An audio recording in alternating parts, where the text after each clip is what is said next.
আসসালামু আলাইকুম, সবাই কেমন আছেন? আজকের ভিডিওটা শুরু করলাম সকালের রান্না দিয়ে। আজকে রান্না করব ডিম দিয়ে, আলু দিয়ে ঝোল করব। এই শীতের সময় অনেক সবজি আছে, আজকে কোনো সবজি করব না, শুধু আলু দিয়ে ডিম ঝোল করব। আমরা হলো গ্রামের মানুষ, সব সময় মাটির চুলায় রান্না করতেই বেশি ভালোবাসি। আর আমি যেমন করে রান্না করি সেটাই ভিডিও আপনাদের মাঝে শেয়ার করি। একটা আপু কমেন্ট করেছিল, আপু তুমি কি রান্না শেখাচ্ছ? সেই আপুকে উদ্দেশ্য করে বলতেছি, আমি রান্না শেখাই না, যেমন আমি যেরকম করে রান্না করি সেটাই ভিডিওটা আপনাদের মধ্যে শেয়ার করি। সব মেয়েদের রান্না কিন্তু একরকম হবে না, একক মানুষ একক রকম, রান্নাটাও একক রকম হতে পারে, এটাই স্বাভাবিক। এখানে পেঁয়াজটা সুন্দর করে ভেজে নেওয়ার ফলে আমি তারপরে এখানে যা কিছু মশলা ছিল সব কিছু দিয়ে দিয়েছি। দিয়ে দেওয়ার পর সুন্দর করে নেড়ে চেড়ে নেব, নিয়ে এরকম কষে কষে রান্না করলে রান্নাটা খুব ভালো হয়। আমি এরকম করে রান্না করি, সেটা আপনাদের মধ্যে শেয়ার করি। অনেকেই বলে এরকম হয়েছে রান্না, এটা হয়েছে সেটা না, যাই যেমন করে রান্না করতে পছন্দ করে তাই সেটাই তো রান্না করবে, তাই না?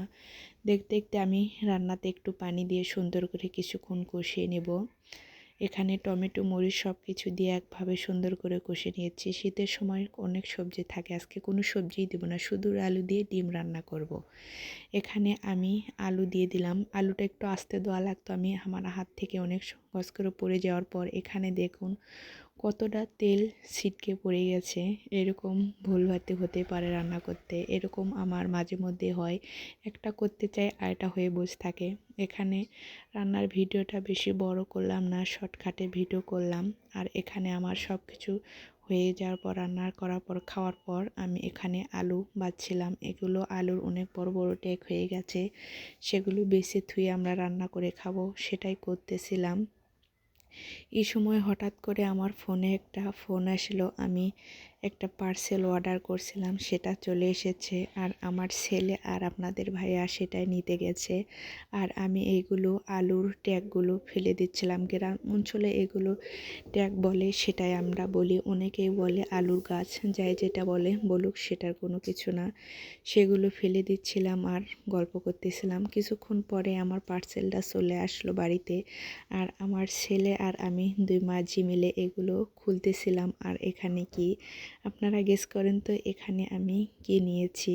এখানে আমি অনলাইন থেকে একটা জিনিস অর্ডার করেছি, অনেক দিন ধরে অর্ডার করব করে করাই হচ্ছিল না। হঠাৎ করে 2 দিন হলো অর্ডার করছি, আজকে আমি পার্সেলটা হাতে পেয়েছি।